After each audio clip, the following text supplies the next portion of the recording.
laga soo bilaabo bilowgii jiritaanka bani aadamka aadanuhu wuxuu ku riyoonayay oo rajaynayay cimri dheer iyo in uu adduunkan ku sii waaro laakiin riyadaas ayaa jahawareer ku riday dadkaas qayb badan oo ka mid ah inkastoo guulaha riyooyinkaas laga gaadhay ay fara ku tiris yihiin haddana arrinkaasi ma aha arrin fudud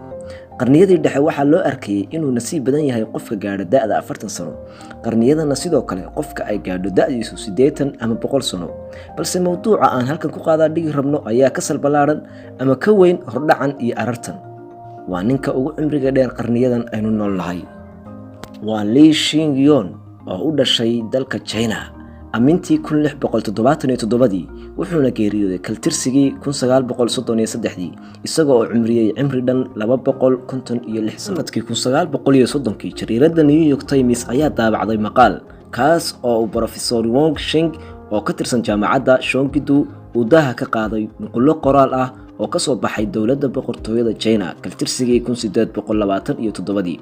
nuqulladaas qoraalka ayaa ku saabsanaa habalyada nin oday ah oo u dhashay China waa Li Shingyong oo loo dabaaldegayay dhalashadiisii 150aad sidoo kale dukumentiyo kale ayaa muujinayay hambalyo ku aadan dhalashadiisii 200aad sanadkii 1877 amintii 1982 wariye ka tirsan New York Times ayaa xaqiijiyay in tiro badan oo dad ah oo da'doodu aad u weyn tahay kuna noolaa Ollie Quarter ay ii sheegeen in ay awoowayaashood ay garanayaan ninka da'da ah waa Li tan iyo markii ay yaraayeen oo isagu ahaa nin markaa qaan gaadhay Li wuxuu shaqadiisa bilaabay markii uu ahaa da'da 10 sano jir isagoo dadka ku daaweyn jiray dhirta dabiiciga ah waxaa la sheegay inuu soo aruurin jiray dhir aad u tiro badan oo ka baxda buuraha teedsan ee Shiinaha kadibna wuxuu ogaaday inay dheereeyaan cimriga aadanaha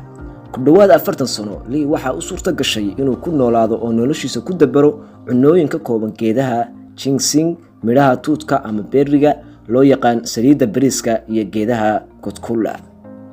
Li sanadkii 1749 wuxuu ku biiray ciidanka Shiinaha isagoo professor ku ahaa dagaalka istifaaca markii uu ahaa da'da 17 waxaana aad looga jeclaa bulshadii uu ku dhex noolaa halkaas oo uu ku guursaday 23 xaas dhalayna in ka badan 200 oo caruur ah Li wuxuu sidoo kale aad u xiisan jiray akhriska iyo in uu wax qoro ilaa sanadihii ugu horeeyay ee noloshiisa Li waxa uu safray Gansu iyo Shanxi oo ah laba gobol oo dhaca waqooyiga Shiinaha sidoo kale Anaam ee boqortooyada Siyaamiya waqtigaas iyo Manchuria si uu u soo aruuriyo dhirta la isu daweeyo ee dabiiciga ah intii lagu gudo jiray boqolkii sano ee ugu horeeyay noloshiisa Li wuxuu sii waday raadinta iyo baadigoobka dhirta kadibna wuxuu iibin jiray dhirta ay dadka kale u soo aruuriyaan isaga sida laga soo xigtay mid ka mid ah ardaydiisa Li wuxuu mar la kulmay nin 500 oo sano jir ah kaas oo baray jimicsiga iyo ciyaarta Qigong isagoo oo kula dardaarmay in uu raaco hab cuneed gaar ah oo dheereynaya cimriga iyo dhaafidda xadka iyo da'da bani aadamka sidoo kalena siin doonta badqab iyo caafimaad taam ah inta uu nool yahay Li firaashkiisa uu ku dhimanayay intii uu jiifay wuxuu ku sheegay erayadiisii u dambeeyay waan qabtay oo waan falay noloshan wax kasta oo layga rabay in aan qabto ayuu yiri Li qoraalada ayaa sidoo kale xusaya in mid ka mid ah dagaalyahanadii u yimi in ay ka bartaan Li sirta ka dambaysa noloshan iyo cimrigan dheer waa dagaalyahan Wu Bifu uu ku yiri istaji oo xasiloonida u daa qalbigaaga u fadhiiso sida diinka oo kale u soco sida shimbirta xamaamka ah oo kale una seexo sida eyga runtii Li wuxuu gudaha iyo qalbiga ku haystay xasilooni nafsi ah oo isu dheelitiran iyo farsamooyinka habneysashada kuwaas oo ay dhammaantood ahaayeen mid ka mid ah sirta nolosha aadka u dheer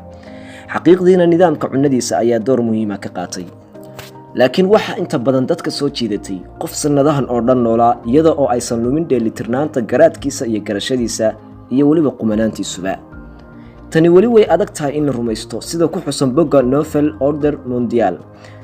gaar ahaan iyada oo ay tahay celceliska da'da caadiga ah 70 sano ilaa 85 sano sidaa darteed fikradda ah in la noolaado in ka badan 100 sano ayaa wali ay adag tahay in la rumaysto